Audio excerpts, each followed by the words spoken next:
Welcome back. In this video, we're going to talk about the steps to form your LLC in New York, to form your limited liability company in New York. My name is Nicholas Coriano. I'm a business plan writer, business consultant, went to business school, went to law school, graduated both, worked on Wall Street, and now I help startup companies form their LLCs, form their corporations, write their business plan, and a ton of other stuff to help you go from zero to hero in the business world.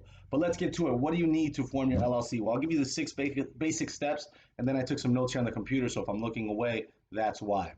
So the six basic steps are: one, you have to name your LLC. So you have to come up with a name. You have to search the New York City website, Secretary of State website, to find if your name is available. So you can't have the same name as another business in New York. So number one, name your New York LLC. Number two, choose a registered agent in New York. Number three, file your New York articles of organization. Number four, follow New York's publication requirements. Again, I'll go into a little bit of detail on all these things. Number five, create an operating agreement. And number six, obtain an EIN, which is also called an employer identification number. So let's go through these one by one. Number one, name your New York LLC. As I stated before, you don't want to name it something that is named already. You can't name it something that's already been named out there. And a little side note, it has to include the words limited liability company or LLC or L.C. So in the name requirements, there are some requirements, right? So you just can't call it, nicholascoriano.com.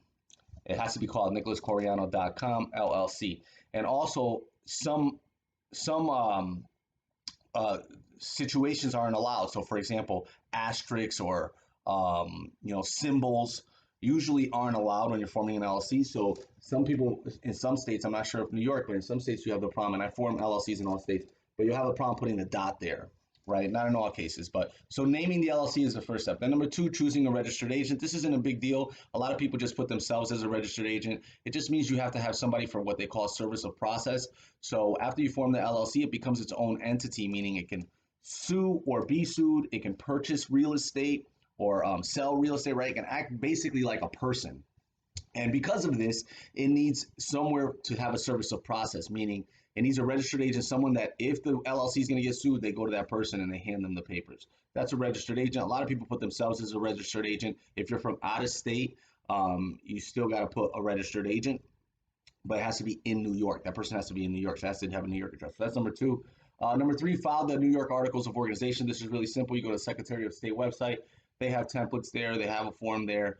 And I'll put some of those links underneath the website. I can also form it for you if you guys need it. Number four, New York's publication requirements. So New York requires that you publish the website. I think it's for 6 weeks. Let me look it up right now so I can give you guys the proper information. The publication requirement. Exactly. So in New York, requires that the copy of articles of organization and a notice related to this formation of the most liability companies be published in 2 newspapers for 6 consecutive weeks. The newspapers charge a fee for this. This is after you guys obviously form it, after you guys have the articles of incorporation formed, or filed, I should say, articles of organization, right? So that's the difference, by the way, between an LLC and a corporation. LLCs, New York Articles of Organization. Corporation, New York Articles of Incorporation. A little small difference, but a major difference when you're talking about it. So that's the publication requirement. It has to be in 2 newspapers for 6 weeks continuously. Newspapers charge a fee for this, and it doesn't have to be a major newspaper. I'm sure they have lists on the websites, and I can help you navigate all this if you guys hire me to put together the LLC. Number 5, create an operating agreement. An operating agreement is a legal document that basically just says how your company's going to be run. So in America, when you form a corporation or a limited liability company, there's these existential documents that allow you to operate how you guys want. So for example, in the LLC operating agreement, it can dictate how many board of directors you're going to have. If it's going to be member managed, meaning if the members of the LLC are actually going to be managing the LLC. So another small difference between an LLC and a corporation. LLC has members, okay? Corporations have stockholders, okay? Limited liability companies have managing members. Corporations have executives, the CEO, the CFO. So just a small difference, but you call the CEO of a corporation and you call a managing member of an LLC. So that's the operating agreement. It basically dictates, what kind of votes you need to accomplish certain things. The law is set up in a way that we can allow ourselves to restrict or not restrict what we're doing in any corporate action, whether it's an LLC or corporation. And that's what the operating agreement does. There's tons of templates out there. You definitely want to advise somebody that knows what they're doing because it does control the company.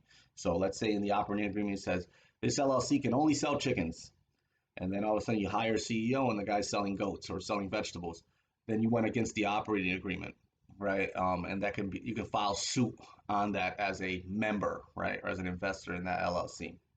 You can't sell membership interest in an LLC. That's something, again, that could be delineated by the operating agreement. So that's number 5, the operating agreement. And then the last step, obtain the EIN number, employer identification number. This is a pretty simple process on a government website. It gives you the same amount of numbers that you would get in a social security number.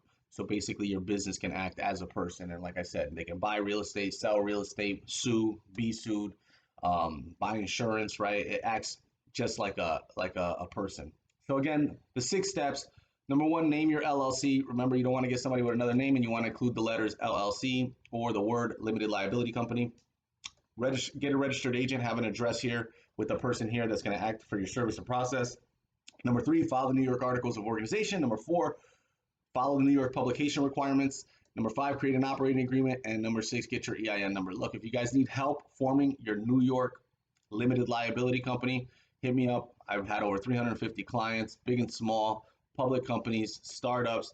I help them all. You can find me at nicholascoriano.com or at the Business Planning Guru. I'll show you guys my hat. It's for effect. It's not for comfort. Actually, it's for both. But I'm easy to talk to, so get a hold of me. If you have any other questions, I hope you enjoyed this video. Share it with somebody that you think it could help. Tag somebody, and I'll see you guys on the next video.